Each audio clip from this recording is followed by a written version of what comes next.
Bonjour tout le monde. Je commence avec le bilan de la journée. Malheureusement, on a 102 nouveaux décès, donc un total de 1041. Je veux offrir, bien sûr, mes condoléances à toutes les familles, les proches de ces victimes. On a maintenant 20 126 cas confirmés, une augmentation de 807. On a 1224 personnes hospitalisées, c'est une augmentation de 55, et on a 201 personnes aux soins intensifs, c'est une augmentation de 3. Évidemment, le grand défi, ça reste dans nos résidences pour aînés. C'est important de le mentionner, là, sur les 1041 décès qu'on a jusqu'à présent, il y en a 850, c'était des personnes qui étaient dans les résidences pour aînés. Bon, il y en a beaucoup qui ont décédé après leur transfert à l'hôpital, mais leur provenance, là, 850 sur 1041 qui venaient des résidences. Donc, c'est vraiment là qu'est le défi, les 2600 résidences. C'est important, par contre, d'expliquer la répartition et puis la situation dans les 2600 résidences. D'abord, sur les 2600 résidences, là-dedans, il y a des CHSLD, publics, privés, des RPA, des ressources intermédiaires. Il y en a 2300 sur les 2600 où il n'y a aucun cas de COVID-19. Donc, ça veut dire quand même 2300 sur 2600, il n'y a aucun cas. Dans les 300 où il y a un cas ou plus de COVID, c'est important de le dire, il y en a 220 résidences sur les 300 qui restent, là, où la situation, on calcule qu'elle est sous contrôle.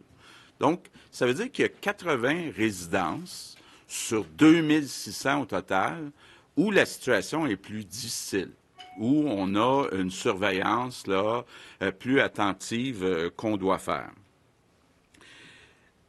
Bonne nouvelle, sur les 2000 employés qu'on manquait, là, je disais hier, puis depuis quelques jours qu'il manquait 2000 employés, hier, on a eu des médecins, spécialistes et généralistes, des infirmières, des préposés, des étudiants qui ont confirmé leur travail, en grande partie à temps plein. On a réussi juste hier à combler 1000 des 2000 postes. Puis on a confiance que d'ici demain, avec tous ceux qui nous ont fait signe, on devrait être capable de combler les 1000 postes qui restent à combler dans les 2600 résidences. Ça veut dire que la situation, si tout va bien, d'ici demain soir, là, devrait être sous contrôle pour ce qui est du personnel. Évidemment, je veux dire un énorme merci à tous les médecins, à toutes les infirmières, les préposés, les étudiants en santé qui ont accepté de venir travailler à temps plein. C'est un effort collectif là, qui est courageux. C'est pas toujours facile, comme je le disais tantôt, surtout dans les 80 résidences où c'est plus difficile, mais des gens donc acceptent de venir travailler. Moi, je peux juste être admiratif devant cette situation-là. Un point que je veux toucher, j'ai lu puis entendu beaucoup de commentaires sur le fait qu'on transfère du personnel, que ce soit des médecins ou des infirmières, des hôpitaux vers les résidences pour aînés. Bon, d'abord, ce qui est important de se dire, c'est que l'urgence est vraiment dans les résidences. Quand je vous dis que sur 1041 décès, il y en a 850, c'est des gens qui viennent des résidences. Ça veut dire qu'il y a beaucoup de travail qui doit être fait là. Mais ce qui est important de préciser, c'est qu'on n'a pas retardé d'activités urgentes dans les hôpitaux. Donc, depuis un mois, la décision qu'on a prise pour se préparer à la COVID-19, c'est de libérer à peu près 6 000 lits sur les 18 000. Ça veut dire qu'il y en a encore 12 000 lits où il y a des activités dans nos hôpitaux. Puis toutes les activités qui sont urgentes vont être faites. Puis graduellement, au fur et à mesure qu'on va avoir du personnel qui va s'ajouter, des étudiants et autres. On va pouvoir libérer des médecins spécialistes qui vont pouvoir graduellement, dans les prochaines semaines, recommencer là, à avoir une pleine charge puis à réutiliser une partie des 6 000 lits qui sont libres dans les hôpitaux. Bon. Par contre, il y a un problème qui est spécial actuellement, c'est la pénurie mondiale de sédatifs. Propofol.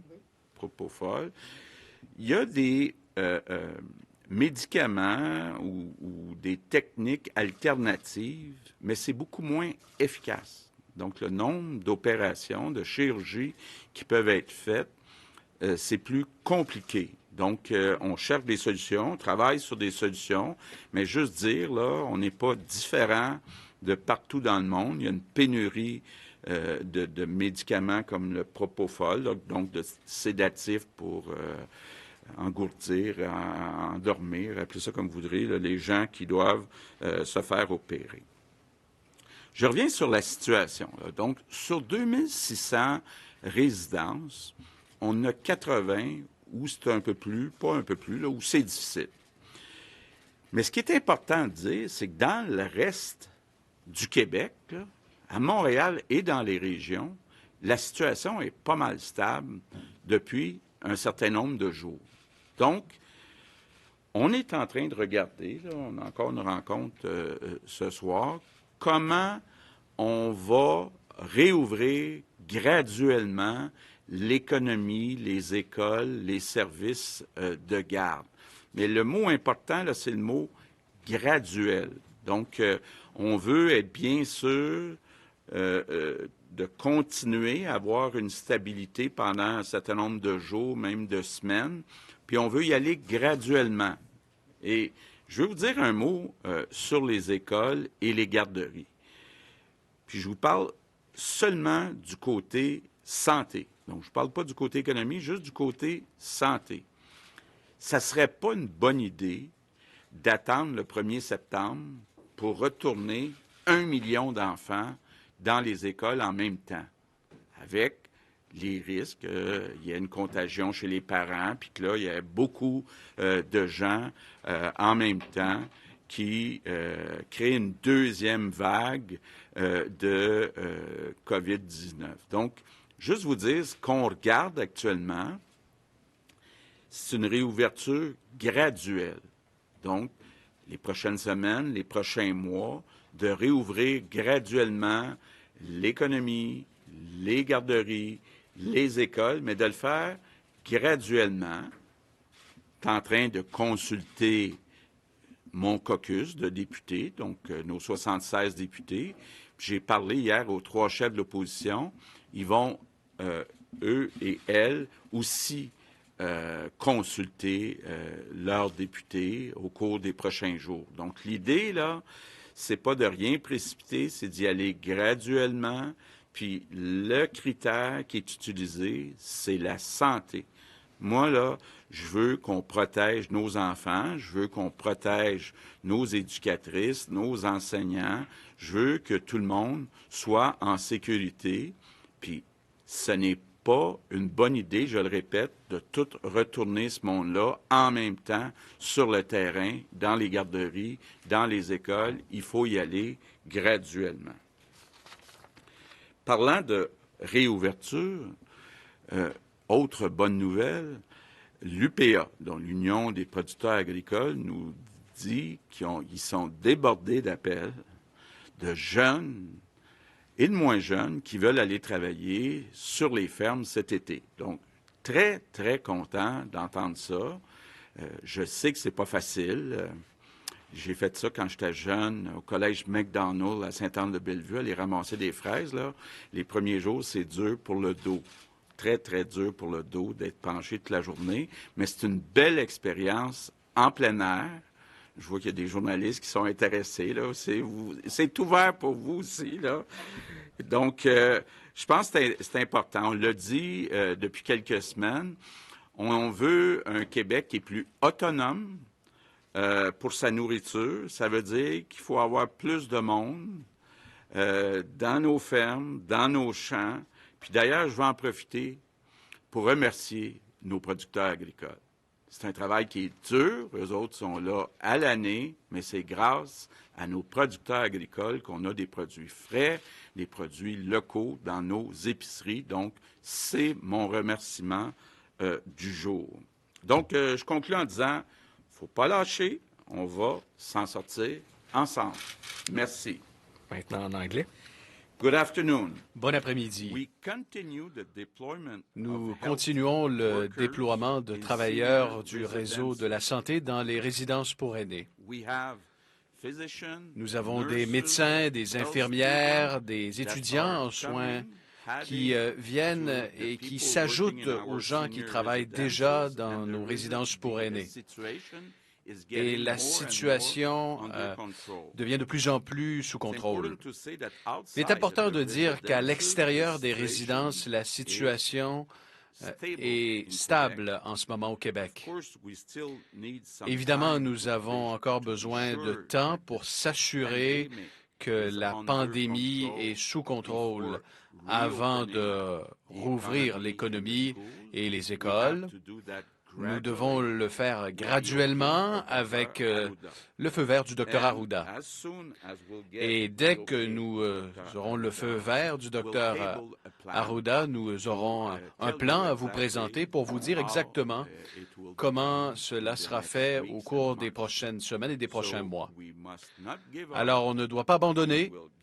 On va traverser ces épreuves ensemble. Merci à tous. Merci, Monsieur le Premier ministre. Alors, pour la période des questions des journalistes, nous allons débuter aujourd'hui avec Geneviève Lajoie du Journal de Québec, Journal de Montréal. Bonjour à vous trois. Plusieurs régions sont donc, vous l'avez dit, très peu touchées par le coronavirus. Est-ce que le déconfinement et la réouverture des entreprises pourraient se faire rapidement dans ces régions-là pour ne pas qu'elles soient pénalisées par l'ampleur de la crise qui touche principalement Montréal et surtout les résidences pour aînés? Donc, et quelle région pourrait ouvrir en premier?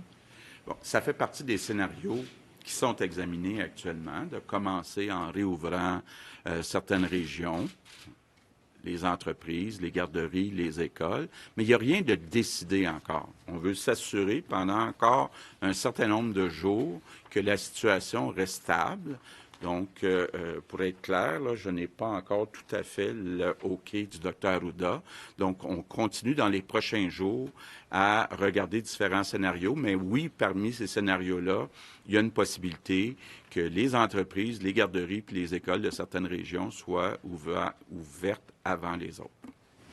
Vous avez justement hier repoussé la réouverture des écoles. Si les écoles ne réouvrent que plus tard en mai, est-ce qu'il y a un scénario de prolonger l'année scolaire au-delà de la fête de la Saint-Jean-Baptiste ou d'une rentrée plus précoce à l'automne? Il y a beaucoup de scénarios, mais il n'y a rien de décidé de ce côté-là, du côté là, donc, de l'année scolaire et puis du travail qui sera fait à la rentrée en septembre. Donc, il y a beaucoup de scénarios. Ça dépend, évidemment, quand on réouvre les écoles. Merci. On poursuit avec Tommy Chouinard, La Presse. Oui, bonjour, Monsieur le Premier ministre. D'abord, est-il exact que vous avez l'intention que de reprendre les chirurgies, là, que les salles d'opération fonctionnent à 50 % dans les prochains jours? Bon, c'est quelque chose qu'on regarde, effectivement.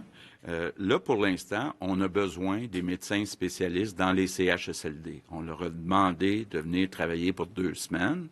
Après ces 2 semaines-là, puis même pour un certain nombre d'entre eux ou d'entre elles, on pense que ça va être possible dans les prochains jours, les prochaines semaines, d'augmenter graduellement les chirurgies, donc d'avoir un rythme qui est plus soutenu que les 4 dernières semaines. Maintenant, sur la situation en général, parce que dans les dernières semaines, vous avez beaucoup fait de comparaisons avec ailleurs et tout ça, mais on parle quand même de déconfinement si la situation se stabilise. On est toujours à des cas confirmés de COVID, alors que le dépistage est limité aux personnes malades ou à peu près, là, puis le personnel de la santé. 800, 900 cas qui rentrent par jour, alors qu'on est confiné, comme vous le savez. On arrive avec des décès, c'est par 100, là, c'est 100 par jour, okay, qui augmentent et ça ne cesse d'augmenter. On est en train de s'éloigner là, du scénario optimiste. Okay. Est-ce que c'est inquiétant, cette situation-là? Je pense pas. Là. Quand on regarde les deux scénarios qu'on avait donnés, optimiste et pessimiste, on est toujours plus proche de l'optimiste que du pessimiste. Maintenant, il y a plusieurs choses. Là, je suis certain que le Dr Arruda pourrait en ajouter beaucoup. D'abord, donc, sur les 1041 décès, il y en a 850 ce sont des personnes qui viennent des résidences où il y a un problème particulier. Évidemment, les décès, c'est une chose, mais avant ça, il y a le nombre de cas. Il y a le fameux R0 là, que Dr Arruda pourrait vous parler, c'est-à-dire combien de personnes sont infectées par une personne infectée. Il y a la situation dans les hôpitaux. Ça, de ce côté-là, on avait prédit ou prévu utiliser jusqu'à 8000 lits. On utilise à peu près 1200 actuellement. Donc ça reste très stable. Puis c'est une condition importante pour réouvrir graduellement l'économie puis les écoles, parce qu'on ne veut pas non plus qu'une vague vienne nous faire déborder puis d'avoir une situation où on perdrait le contrôle dans les hôpitaux. C'était ça l'objectif premier là, du confinement, de retarder l'arrivée d'une grosse vague dans les hôpitaux. Il ne semble pas y avoir la grosse vague qu'on attendait. Il y a la situation spéciale des CHSLD puis des résidences. Mais c'est tous ces chiffres-là qui sont examinés par les scientifiques, par les gens de la santé publique. Prochaine question. Oui, peut-être. Bon, écoutez, le ministre a dit essentiel. Le premier ministre a dit l'essentiel de l'information, mais il faut voir qu'on fait face, en somme, à 3 épidémies, si je pourrais dire ici. Là, la grande épidémie de la région métropolitaine, qui est à la fois communautaire, mais aussi beaucoup drivée par les CHSLD. Et si on enlève les CHSLD des courbes, ça change aussi l'allure. Puis il y a, bien entendu, la transmission dans ce qu'on appelle une zone 2, là, qui comprend certaines régions autour de Montréal, puis le centre du Québec, puis le Grand Nord, etc. Fait que devant cette épidémiologie-là qui est différente, quand on exclut le phénomène des CHSLD, ce qu'on ne voudrait pas, c'est importer le même phénomène ailleurs, hein, dans d'autres régions. Ça, c'est ce qu'on va travailler de façon très forte.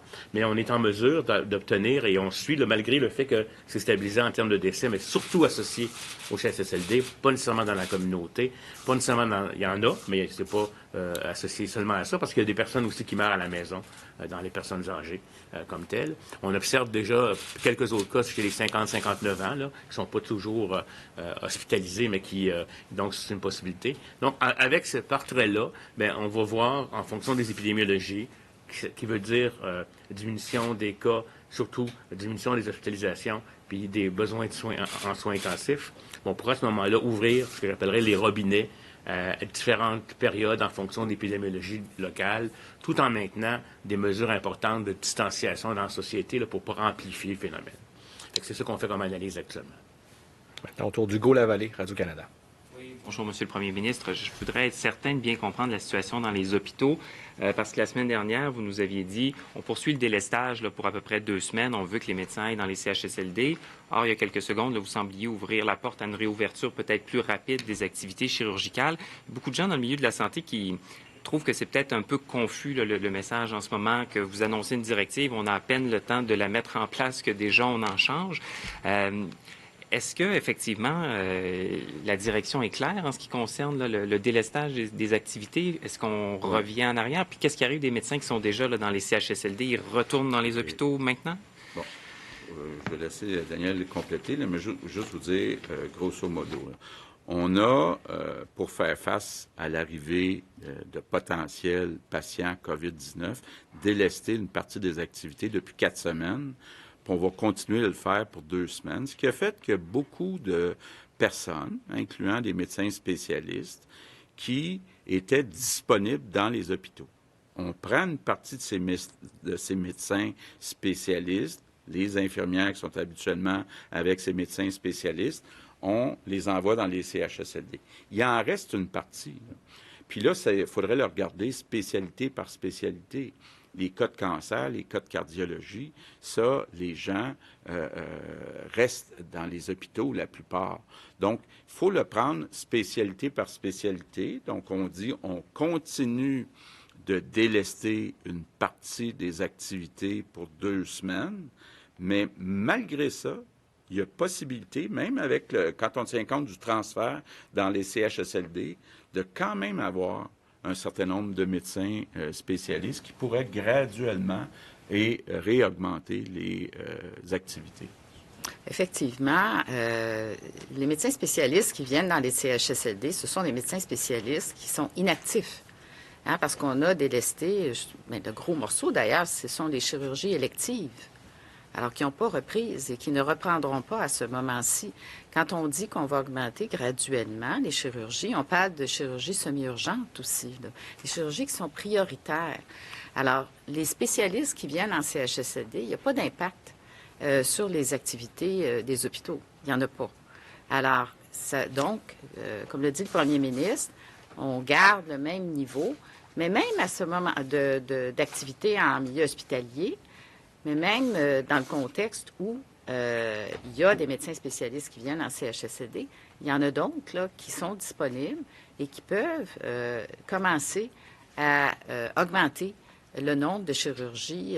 Certainement, il faut regarder beaucoup les semi-urgentes. Il faut aller de l'avant. Alors, on a une situation au niveau des médicaments qui est difficile, des sédatifs, mais on le gère bien, je pense, et on est toujours en lien avec nos fournisseurs. Et tout ce juste équilibre fait en sorte qu'on est capable de rouvrir un petit peu les chirurgies semi-urgentes qui deviennent plus urgentes parce que, justement, là, ça fait un mois, un peu plus qu'un mois, puis il y a des chirurgies qui ne peuvent pas attendre au bout d'un mois. Alors, on va être capable de faire ça. Puis moi, je veux redire le message que j'ai donné hier, là. Dire à la population que oui, on est beaucoup à traiter, et c'est très important, les gens qui ont la COVID-19. Mais on n'oublie pas les autres. On s'occupe des autres personnes qui ont des problèmes de santé. La preuve, on a 11 000 personnes dans nos hôpitaux actuellement qui sont traitées pour d'autres choses que la COVID-19. Et les médecins sont là pour eux. Ils sont là. Et il faut les appeler. Il faut se rendre à l'urgence si on a des symptômes qui pourraient être très problématiques, un AVC, un infarctus. Il ne faut pas attendre. Alors, je redis le même message qu'hier. Les médecins, les équipes sont là pour vous. Ces activités-là continuent dans le milieu hospitalier et on veut vraiment répondre à tous les besoins. On répond à la COVID-19, c'est bien évident, dans les CHSLD à l'hôpital, mais on est en mesure de répondre aux autres besoins urgents et semi-urgents aussi, notamment en cancérologie, en cardiologie et dans d'autres sphères d'activité là, très importantes. Bon, justement, juste peut-être pour vous donner quelques chiffres, on avait 18 000 lits qui étaient utilisés dans les hôpitaux. On en a libéré 7 000. Okay? Ça nous a amené à 11 000. Là, il y en a à peu près 1 200 qui sont utilisés pour la COVID-19. Donc, il en reste à peu près 6 000. Okay? Un peu moins que 6 000. Si demain matin, on décide de remonter à 13 000 ou 14 000 ou 15 000 lits, on va être avec moins d'activités qu'habituellement où on utilise 18 000 lits, mais ça pourrait être un peu plus que le 18 000 parce que l'espace qu'on s'était donné pour la COVID semble qu'on n'aura pas besoin de 6 000 lits pour la COVID-19 dans les hôpitaux. Vous avez donc mentionné en introduction qu'il n'y avait pas d'activité urgente qui avait été reportée là, dans les hôpitaux.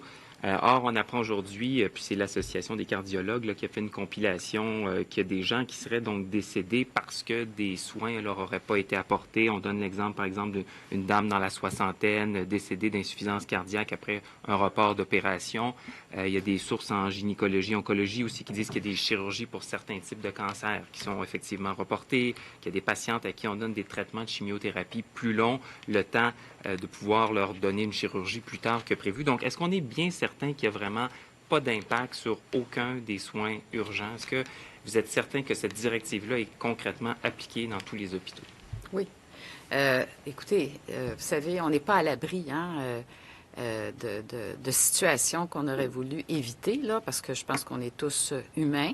En même temps, moi, je dois vous dire que toutes les précautions sont prises. On a mis en place des comités cliniques de suivi. Moi, je parle à la sous-ministre adjointe des Affaires hospitalières tous les jours et j'ai parlé au directeur national de la cancérologie hier.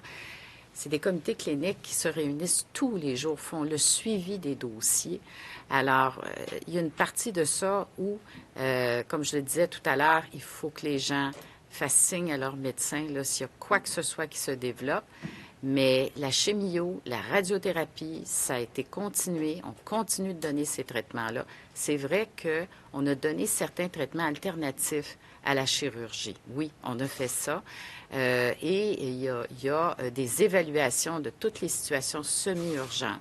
Alors, évidemment, on veut vraiment que toute la population qui a des besoins en termes là, de toutes ces sphères d'activité qui sont la cardiologie, la cancérologie, même la neurologie, mais toutes les sphères d'activité dont ils ont besoin, qui fassent appel à leur médecin, qui aillent à l'urgence s'il y a des symptômes plus urgents. Alors, puis on fait ces suivis cliniques à tous les jours avec nos équipes, avec le DSP, le ministère. Tout le monde est en contact et on a des protocoles aussi très, très clairs là-dessus dans telle situation, dans différentes situations qui sont suivies à la lettre. Alors, on espère vraiment ne rien échapper. Moi, j'aimerais avoir les cas spécifiques qui sont mentionnés parce que la directive est claire depuis le début. Pas question de reporter une activité qui est urgente puis qui pourrait mettre en danger la vie d'un patient. Il n'y a jamais été question de ça. Donc, est-ce qu'il y a eu une erreur d'évaluation ou j'aimerais avoir le détail là, parce qu'il n'y a jamais été question de reporter des activités qui mettraient en danger la vie d'un patient. Prochaine question, Louis Lacroix, Cogeco Nouvelles. Sur le même thème, moi, on me dit qu'il y a une directive qui a été donnée ce matin par je pourrais vous donner le nom du comité, là, peut-être le comité directeur COVID-19 de la région de Montréal, comme quoi on devait rouvrir les blocs opératoires à 50 D'abord, est-ce qu'il y a effectivement une directive comme celle-là qui a bel et bien été donnée ce matin pour ça? Et il y a des médecins avec qui communiquent avec moi et qui me disent que c'est pas clair quand même ce qui doit être urgent ou semi-urgent. Pour eux, là, des médecins, des chirurgiens qui font des opérations en oncologie, qui me disent c'est pas clair dans notre tête ce qui est considéré comme étant urgent ou semi-urgent. Alors, est-ce qu'on peut avoir des précisions là-dessus? Parce que vous semblez dire que tout est clair, mais les médecins qui nous parlent, ils nous disent que pour eux autres, il y a de la confusion. Bien, écoutez, c'est une situation inédite, hein, et c'est du clinique. Alors, moi, je me suis entretenue longuement avec le directeur en cancérologie qui m'a expliqué vraiment les protocoles, comment c'est appliqué dans le milieu. Mais je vous cache pas qu'effectivement, il y a des inquiétudes de la part des médecins parce que c'est vraiment une situation inédite. Mais ce que je peux vous dire aujourd'hui, c'est que les suivis cliniques sont faits de façon très systématique. Les protocoles, moi je les vois passer, les protocoles en cancérologie, autant que c'est possible, les protocoles cliniques sont donnés aux médecins. Alors, il faut suivre ces protocoles avec ces départements dans chaque établissement. Et c'est à peu près ce qu'on peut faire là, de plus clair, parce qu'on a dû revoir des choses, on a dû revoir dans le contexte actuel. Puis vous avez raison de dire que le semi-urgent, là, ça, il faut le faire pratiquement à tous les jours, parce que la situation des personnes peut évoluer. On peut être semi-urgent il y a une semaine et devenir urgent dans 2 semaines. Alors, ça, c'est un défi, mais je pense que les équipes cliniques essaient de faire le mieux possible. Et effectivement, c'est un travail quotidien qu'il faut faire avec les experts cliniques. Mais les protocoles sont transmis et les protocoles sont noir sur blanc. Mais c'est dans la réalité qu'il faut rejoindre les patients. Puis il faut que les patients nous rejoignent également si la situation change. Mais est-ce que vous êtes en train de me dire qu'il y a des cas qui étaient considérés comme étant semi-urgents, donc qu'il fallait opérer, qu'on a laissé de côté, qui sont devenus urgents et que là, on les a opérés, qu'on a donc laissé la situation de certains patients devenir plus grave pour ensuite les opérer? Parce que moi, les médecins me disent ça, que c'est arrivé. Bien, on aimerait le savoir, d'ailleurs, comme dit le premier ministre. Moi, j'aimerais avoir cette information-là, de qui on parle, de quoi on parle, parce que quand je vous dis semi-urgent, je vous parle de situations, par exemple, il y a pu avoir des traitements alternatifs qui ont été donnés versus une chirurgie. Ça peut arriver. Mais on n'a pas laissé une situation urgente, là, ne pas être opéré, par exemple. Alors, si vous avez des situations dont vous avez connaissance, on aimerait le savoir. Moi, j'ai fait, d'ailleurs, dans un établissement de Montréal, une vérification où j'entendais justement des préoccupations comme celles que vous dites. On est allé aux sources, Et ce n'était pas le cas.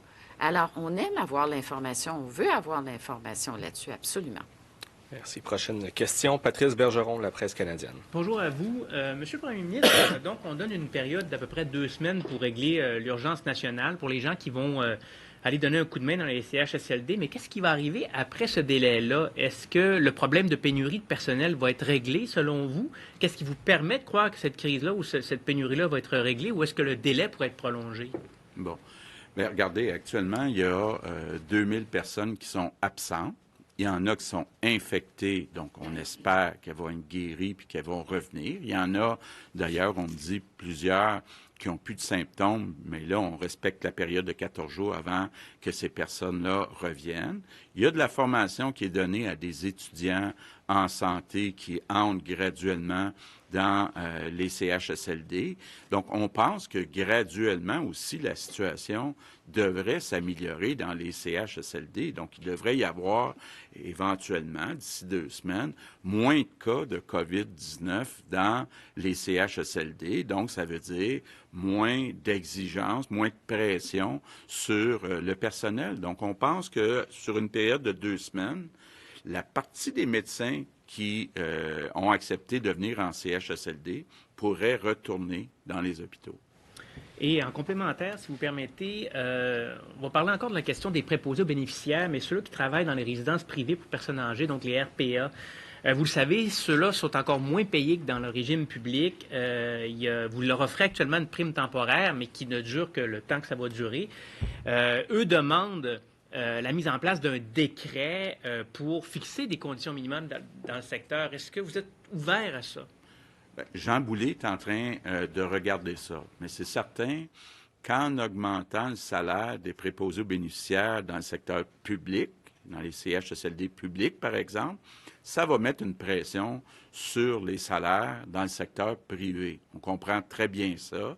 Il y a des places que c'est le gouvernement qui achète, donc il va falloir donner plus d'argent pour acheter ces places-là. Là. Donc, ça, on voit très bien l'effet domino. Mais la première étape, c'est de régler les préposés qui sont dans le secteur public.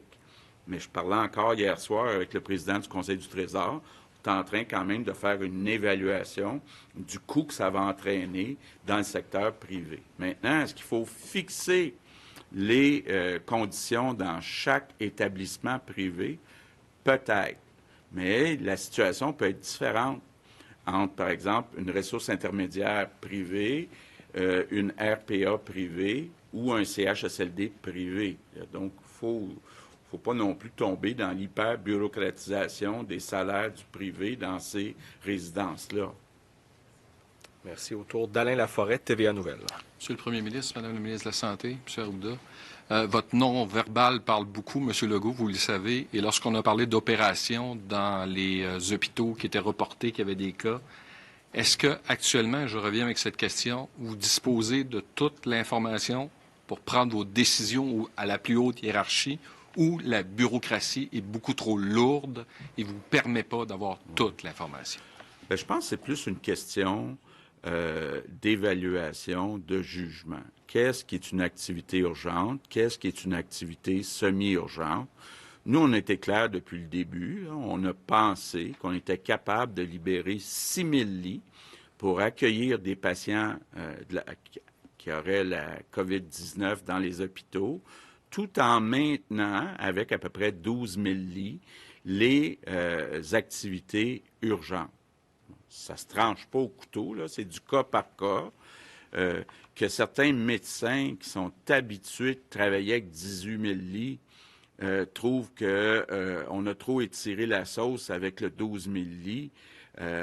C'est possible qu'il y en ait qui aient cette perception-là. C'est pour ça qu'on dit graduellement, entre 12 000 et 18 000 lits, là, il y a peut-être moyen de rajouter un peu de lits pour commencer à refaire certaines activités, certaines chirurgies. Mais le message a toujours été clair. On ne va pas prendre un médecin spécialiste dans un hôpital pour aller lui demander de venir régler ou aider à régler une situation urgente d'un CHSLD en créant un problème urgent dans les hôpitaux, là. Ce qu'on essaye de faire, c'est de dire on prend les cas moins urgents des hôpitaux, on les reporte Puis on demande à ce personnel-là, infirmières, préposés et médecins, de venir donner un coup de main dans les CHSLD, parce que c'est là qu'est l'urgence nationale. C'est là qu'on a eu 850 des 1041 décès. On pensait que ce serait peut-être le contraire, que la majorité des décès auraient lieu par des personnes qui venaient pas nécessairement des résidences. Mais c'est pas le cas, là. La majorité viennent des résidences. Bon, vous parlez de réouverture, vous dites que ça va se faire sur quelques semaines, quelques mois. Si on retourne à la dernière pandémie de 1918, la deuxième vague a été beaucoup plus dure que la première. Moi, j'étais jeune à cet âge-là, M. Laforêt. Ouais. Moi aussi, j'étais très jeune, M. Legault, je vous rassure. Mais quand même, la deuxième vague, et le docteur Arruda pourra confirmer, a été beaucoup plus meurtrière que la première. Si on relâche, est-ce qu'il n'y a pas un risque? Et comment vous allez doser pour faire en sorte de ne pas vous retrouver avec un débordement dans les hôpitaux? C'est ce que j'ai entendu plusieurs fois le docteur Arruda, ici et en privé, me dire, c'est qu'il faut y aller graduellement, puis regarder, tester, voir l'évolution selon la réouverture. C'est pour ça aussi qu'on dit, c'est pas une bonne idée de retourner 1 million d'enfants dans les écoles tout d'un coup. Il faut y aller graduellement, tester, évaluer, voir la situation, comment elle évolue, puis là, réouvrir un petit peu plus. Donc, il faut y aller graduellement, justement, pour éviter la situation de 1918. Au tour d'Isabelle Porter, Le Devoir. Oui, bonjour à tous les trois. Sur le même sujet, j'essaie de comprendre. Cet été, est-ce qu'il va y avoir des vacances, entre guillemets? Est-ce que les parents doivent prendre pour acquis que leurs enfants vont aller à l'école cet été? Oh, je pense pas qu'il va y avoir d'école cet été. Est-ce qu'on est capable de réouvrir les écoles pour un certain nombre de semaines d'ici la fin juin? Ça, c'est possible, mais l'été, c'est pas quelque chose qui est envisagé, là, juillet, puis jusqu'à la mi-août, c'est pas quelque chose qui est envisagé. Sinon, sur un autre sujet, on a entendu qu'il y avait une directive là, du ministre de l'Éducation pour permettre à des étudiants en soins infirmiers d'avoir directement leur diplôme s'ils allaient donner du temps dans des CHSLD. Ça donnait lieu à une certaine confusion, des inquiétudes de la part de l'Ordre. Est-ce que c'est vrai? Puis si c'est vrai, est-ce que c'est conciliable avec les exigences de l'Ordre des infirmières? Oui. Oui, parce qu'il y a eu des discussions pendant plusieurs jours là, avec les ordres professionnels, dont l'Ordre des infirmières et infirmiers du Québec. Et effectivement, c'est pour des finissants là, où est-ce qu'il restait un stage. Alors, il y a eu des modalités prévues et l'Ordre était d'accord, là, et on a eu un arrêté ministériel là-dessus. Les étudiants, à ce moment-là, peuvent terminer et être membres de l'ordre professionnel. Alors, tout ça a été discuté avec les ordres professionnels concernés. Merci. Maintenant, Olivier Bossé, Le Soleil. Bonjour. Justin Trudeau, ce matin, a parlé de 2 avions qui sont allés récupérer du matériel de protection en Chine, qui sont revenus vides. Il y en avait une qui allait au gouvernement fédéral et une autre à une province. Est-ce que c'était le Québec? Et si c'est le cas, c'est quoi les conséquences de ça? Non, c'était pas le Québec. Non. Mon autre question, merci. Mon autre question, c'était, hier, vous avez parlé que les gens ont exprimé qu'ils étaient très tannés d'être à la maison. On voit aux États-Unis, il y a même des manifestations anti-confinement. Évidemment, on ne s'attend pas à ça au Québec, mais est-ce que vous attendez à des réactions négatives dans les prochaines semaines déjà? Bien, écoutez, il faudrait être déconnecté pour pas voir qu'il y a des gens qui sont tannés d'être à la maison. Là. Je pense que de nier ça serait de nier la réalité. Maintenant, c'est comme le moindre mal. On veut pas non plus que ces gens-là sortent tout à coup puis commencent à voir d'autres personnes puis que la propagation là, se multiplie dans les prochaines semaines. C'est possible, puis je l'ai dit souvent, d'aller prendre une marche, de se tenir à 2 mètres des autres personnes, de se laver les mains. Donc, il y a des façons de sortir de la maison tout en respectant certaines règles pour éviter la propagation. Bon, est-ce que on en viendra, là, le Dr. Arruda l'a dit hier, qu'est-ce qu'on fait avec les masques artisanaux? Est-ce que ça pourrait aider? Est-ce que, par exemple, un accompagnateur d'une personne qui n'est pas autonome, qui a besoin d'un accompagnement physique, là, que l'accompagnateur puisse porter un masque quand elle aide la personne. Bon. des possibilités qu'on regarde, mais on est très prudent avant d'ouvrir trop rapidement. Mais je comprends très bien là, que je veux pas qu'on se retrouve avec des énormes problèmes de santé mentale dans les prochains mois. Là, donc, il va falloir, à un moment donné, tranquillement, déconfiner. Merci. Maintenant, une question d'un média qui n'a pas de bureau ici à l'Assemblée nationale, qui provient de Martin Busutil, RNC Média. Si on exclut les cas particuliers des CHSLD et de la région de Montréal, la situation semble visiblement se stabiliser dans le reste du Québec. Actuellement, des millions de Québécois attendent d'en savoir plus sur la suite des choses tout en continuant de respecter les règles d'isolement. Vous faites souvent référence aux meilleurs jours qui viendront, mais dans les faits, il n'a pas été beaucoup question des détails de la relance et du déconfinement graduel qui est envisagé.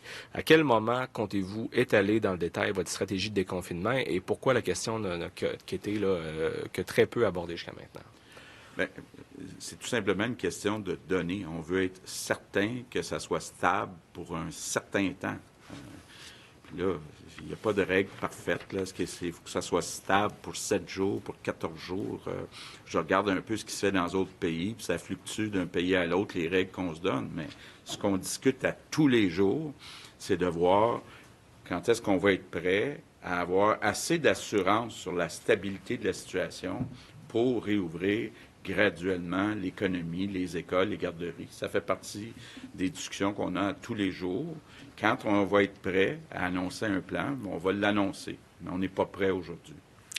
Merci. C'est ce qui complète pour les questions en français. On va maintenant passer aux questions en anglais. We'll start today with Katsuni from CBC News. Good afternoon to all of Bon you. après-midi à vous tous. I have a question from my J'ai team, une question de mon working équipe for the qui national. travaille pour le When we national. compare the Lorsque province l'on of Quebec compare la province with du other Québec Canadian avec provinces, d'autres west provinces or canadiennes east, de l'Ouest ou de it l'Est, seems that Quebec il semble is que having le a Québec harder time, a des moments plus flattening difficiles et a plus de curve. difficultés à aplanir la courbe. So basically, other provinces are succeeding a bit Les autres more and provinces better than semblent avoir un peu Quebec. plus de succès que le Québec. Pourquoi pensez-vous que nous sommes confrontés à cette situation? Je sais que vous avez beaucoup parlé de la semaine de relâche qui était plus tôt, mais j'ai l'impression que votre réflexion est peut-être plus approfondie désormais. D'abord, on doit se comparer avec des larges villes, des villes importantes, parce que le problème est à Montréal. Et c'est vrai que c'est pire à Montréal qu'à Toronto. Mais c'est bien pire à New York par rapport à Montréal. C'est pire à Paris, à Londres, à Madrid. C'est pire qu'à Montréal. Alors, il y a plusieurs raisons pour cela, mais principalement, c'est parce que les gens, dès le début, ont voyagé à l'étranger et dans certains pays. Oui, on doit vérifier différents facteurs. Il y a une question de temps. Il y a des cas en Colombie-Britannique qui provenaient de la Chine. On a arrêté les vols et l'exposition a donc été réduite. Si on regarde la situation des grandes villes, elle est différente. Dans de plus petites provinces, il y a moins de gens, donc moins de propagation et probablement moins de voyages et donc de propagation venant de l'étranger. Les Québécois vont beaucoup en Italie et en France, où il y avait plusieurs cas, et probablement que plus de gens ont ramené le virus. Et il y a la question de la proximité avec New York, qui est très importante.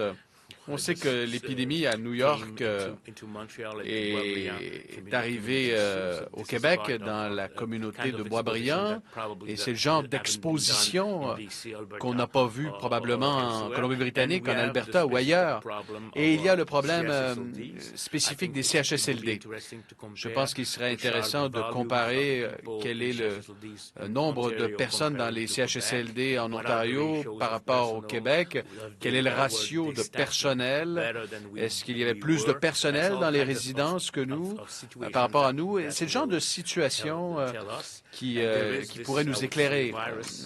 Je vous dirais que ce virus, si vous n'avez pas de symptômes, vous pouvez quand même le transmettre. C'est la même chose pour d'autres provinces, mais ça fait partie de l'équation, à savoir pourquoi on est dans cette situation.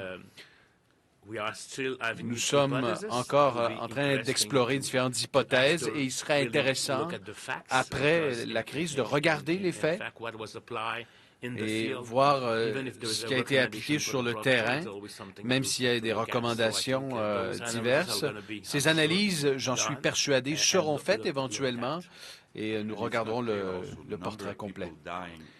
Et il faut noter aussi que le nombre de personnes qui sont mortes en CHSLD n'est pas déclaré de la même façon à travers le monde. On sait qu'au Québec, on les teste, ces gens. Il y a des tests et des références épidémiologiques. On les déclare tous, ces décès dans les CHSLD. Est-ce que c'est le cas partout? Non.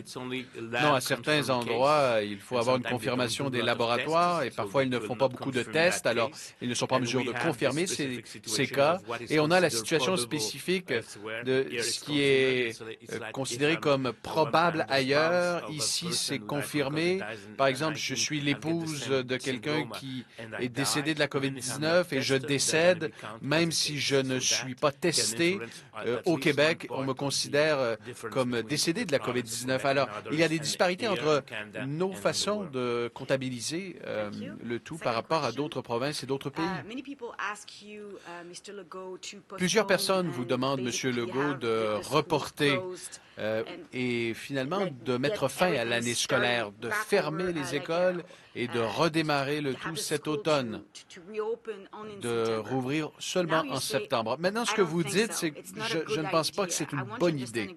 Je veux comprendre exactement quels sont les dangers associés avec le fait que tous les élèves reviendraient à l'école au même moment en septembre.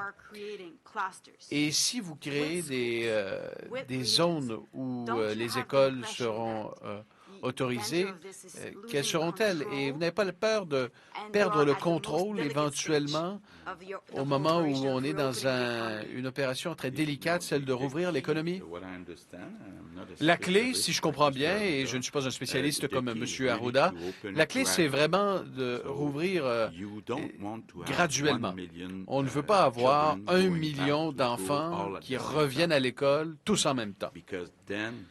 Parce qu'à ce moment, si la contamination, s'ils infectent leurs parents, on aura une grosse vague de gens qui devront être hospitalisés et on ne sera pas dans une situation optimale. On devra le faire graduellement et on doit tester les résultats chaque semaine de cette opération graduelle. C'est vrai pour les entreprises, c'est vrai aussi pour les écoles.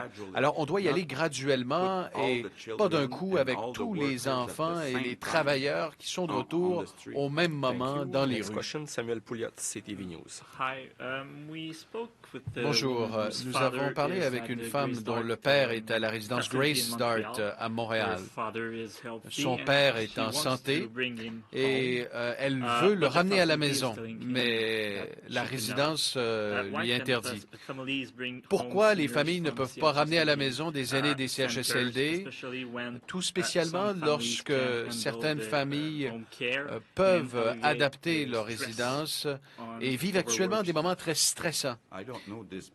Je ne connais pas ce cas particulier, mais ce que nous savons, c'est que lorsque quelqu'un est en CHSLD, c'est parce qu'il a besoin d'aide de la part de docteurs, de médecins, d'infirmières. Je ne sais pas s'ils ont ce genre de soutien à la maison, mais bon, il faudrait voir ce cas en particulier. Oui, on devrait voir cette situation parce que nous avons mentionné, nous avons dit à la population que c'était possible d'avoir un être cher revenir à la maison, mais il y a certaines conditions et le soin qui est nécessaire aussi, on doit le regarder et on va le faire. Et lorsqu'il y aura un certain retour à la normale, lorsque les gens vont se mettre à recommencer à utiliser les transports communs, devront-ils porter des masques? Si on doit les rouvrir, on devrait probablement recommander le port du masque si la distanciation de 2 mètres n'est pas possible. Ce sera de couvrir le visage avec un masque, avec il y a différentes recettes, différentes façons de faire. Il y a certaines stratégies qui sont meilleures que d'autres. On va préparer une vidéo parce que ce n'est pas dans notre culture d'utiliser des masques ici comme ce l'est à Hong Kong ou dans d'autres pays, mais on le recommandera très certainement si la distanciation n'est pas possible. Mais n'oubliez pas, parallèlement, il faut se laver les mains, il faut être prudent et ne pensez pas que cette protection est bonne pour vous. Elle protège surtout les autres des gouttelettes. Et on va faire des vidéos, ce sera réalisé cette semaine. Et je pense que les gens qui vont utiliser le transport en commun vont devoir utiliser des masques. Ce sera mieux. Tout spécifiquement si vous ne pouvez pas respecter la distanciation physique. Si vous allez dans une épicerie, par exemple, et que vous pouvez avoir 2 mètres de distance, gardez cette distance. Gardez votre masque aussi. Et ne pensez pas que parce que vous avez un masque, vous allez pouvoir vous rapprocher à un pied de l'autre personne. C'est très important de garder ça en tête et on va s'assurer que les gens comprennent la façon d'utiliser les masques. Et je vais le répéter, il ne faut pas oublier de se laver les mains.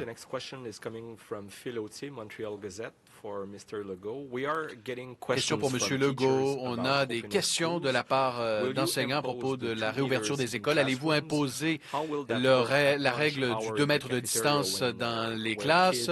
Comment ça va se passer dans les cafétérias quand des enfants de tous les âges mangent?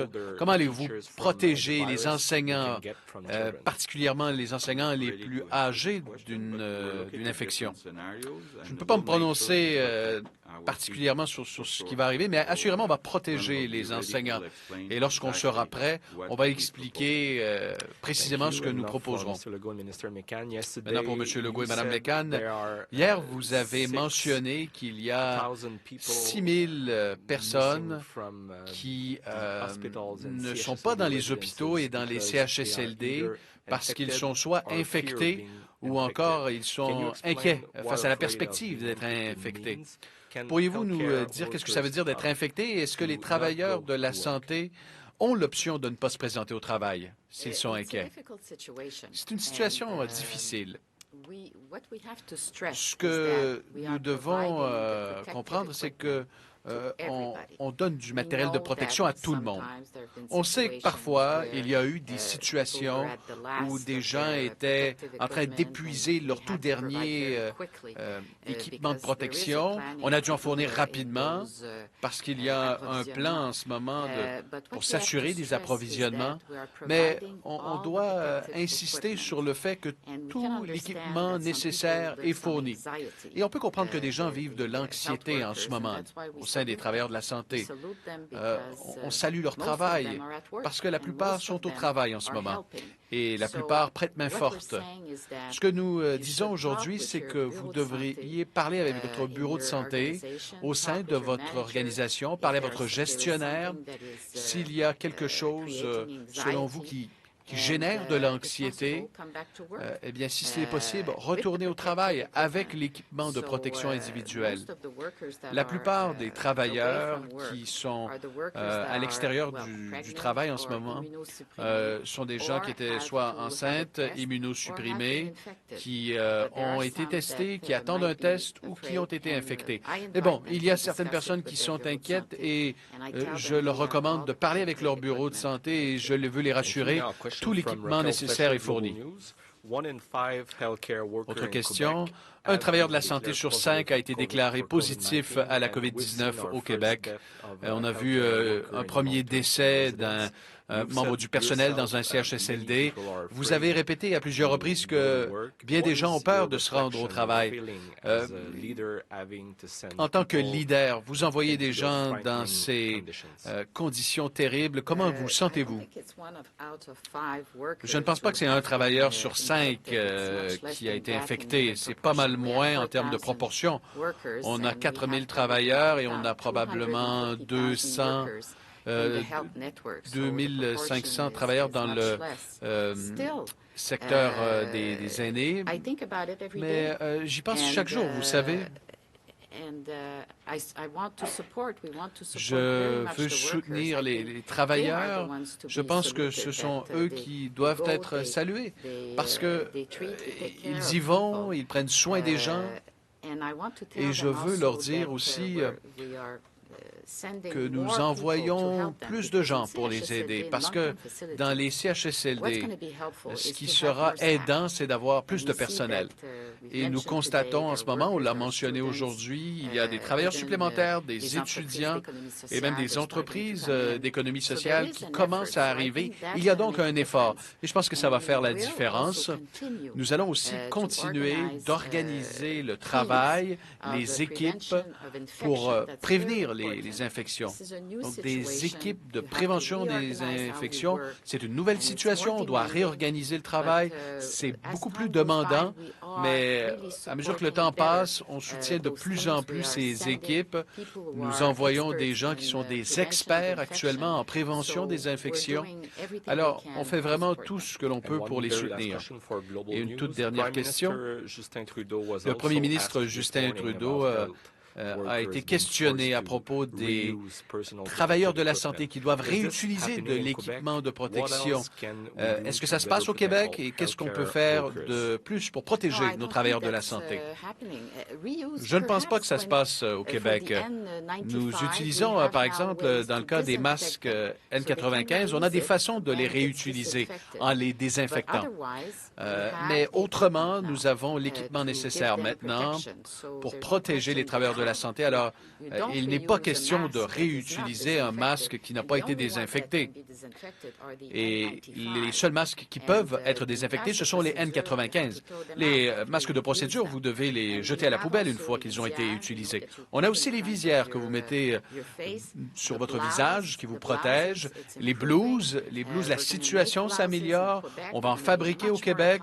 On sera beaucoup plus autonome. On va fabriquer des masques au Québec. Alors, ce que je vous dis, et nous avons fait beaucoup de progrès en tant que gouvernement pour améliorer la situation qui a trait aux équipements de protection. Il n'est pas question de réutiliser de l'équipement qui n'a pas été désinfecté. Et la désinfection, ce n'est que pour les N95.